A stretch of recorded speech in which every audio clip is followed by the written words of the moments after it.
नमस्कार, news blast देख रहे हैं आप। मैं हूं आपके साथ दीपिका सिंघल। चलिए शुरुआत करेंगे न्यूज ब्लास्ट खबरों की।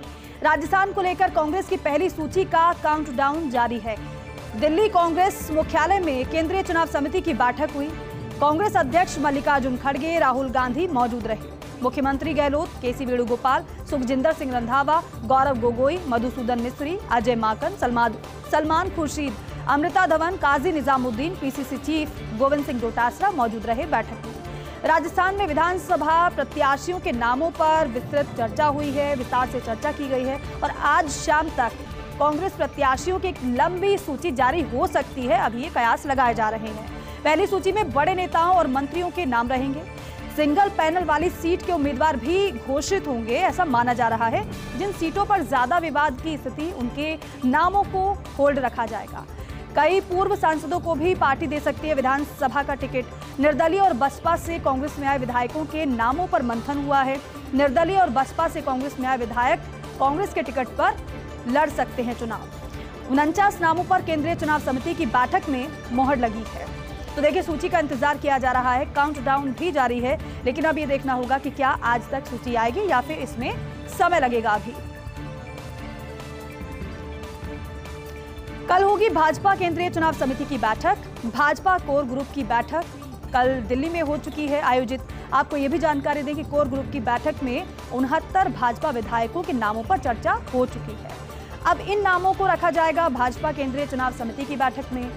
20 या 21 अक्टूबर को आ सकती है राजस्थान को लेकर भाजपा की दूसरी सूची, क्योंकि भारतीय जनता पार्टी एक सूची पहले ही जारी कर चुकी है 41 नामों की। वहीं मिजोरम के लिए आज भाजपा की दूसरी लिस्ट जारी हुई। भाजपा ने 9 उम्मीदवारों के नामों की दूसरी लिस्ट जारी कर दी।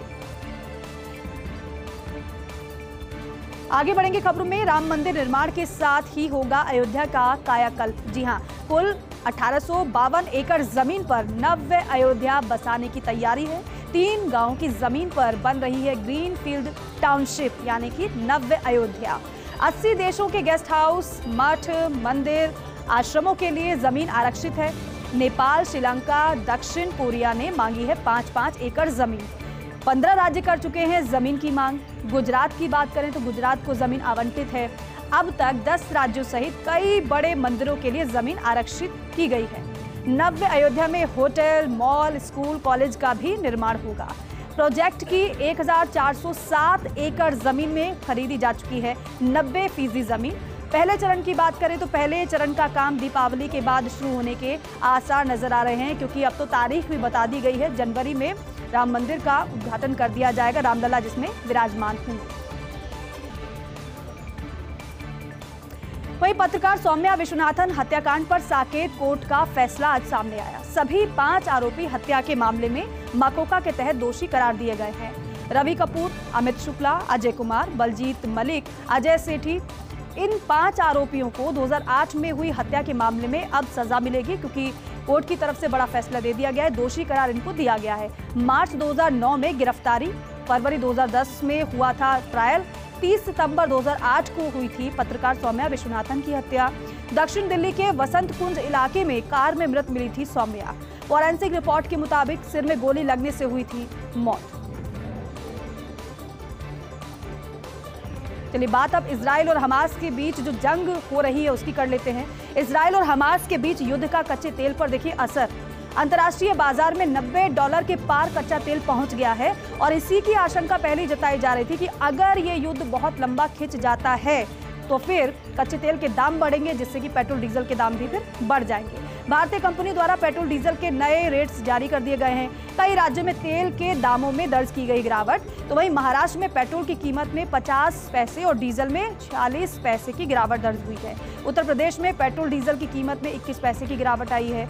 पश्चिम बंगाल में भी पेट्रोल डीजल की कीमतों में कटौती की गई है। तो दूसरी तरफ झारखंड की बात करें तो झारखंड में पेट्रोल और डीजल 22 पैसे महंगा हुआ है। इसके साथ ही साथ केरल, गोवा और ओडिशा में भी पेट्रोल के दाम बढ़ गए हैं।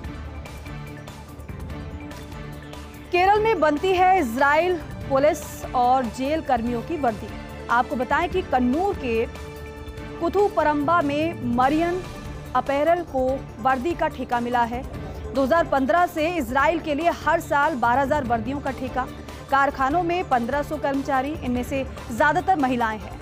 मरियन अप्रैल ने के एमडी थॉमस ओलिक्कल ने दी है जानकारी इस पूरी बात की। अन्य देशों के लिए वर्दियां बनाते थे, इजराइल की नजर पड़ी।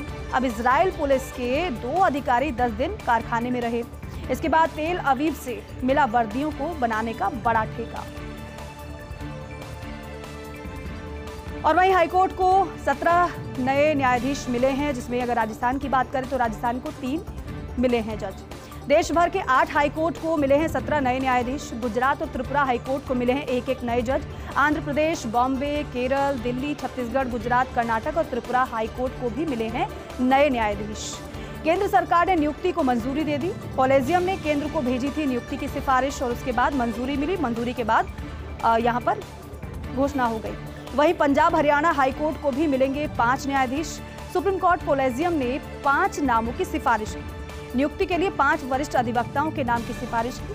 हरमीत सिंह ग्रेवाल, दीपेंद्र सिंह नलवा, सुमित गोयल, सुदीप्ति शर्मा और कीर्ति सिंह के नाम की सिफारिश हुई थी।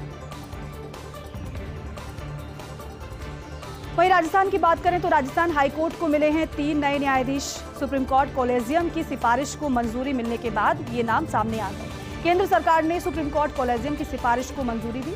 मंजूरी के बाद राष्ट्रपति भवन से वारंट जारी हुए। 3 जजों के राजस्थान हाईकोर्ट ट्रांसफर की सिफारिश को मंजूरी केंद्र सरकार ने दे दी। अलग अलग हाईकोर्ट से राजस्थान हाईकोर्ट ट्रांसफर की सिफारिश को मंजूरी मिल चुकी है। पंजाब हरियाणा हाईकोर्ट से जस्टिस अरुण मोंगा, जस्टिस अवनीश झिंगन सहित तेलंगाना हाईकोर्ट से जस्टिस मन्नूरी लक्ष्मण का राजस्थान हाईकोर्ट तबादला किया गया है। 3 जजों के राजस्थान आने के बाद हाईकोर्ट में जजों की संख्या अब 35 हो गई।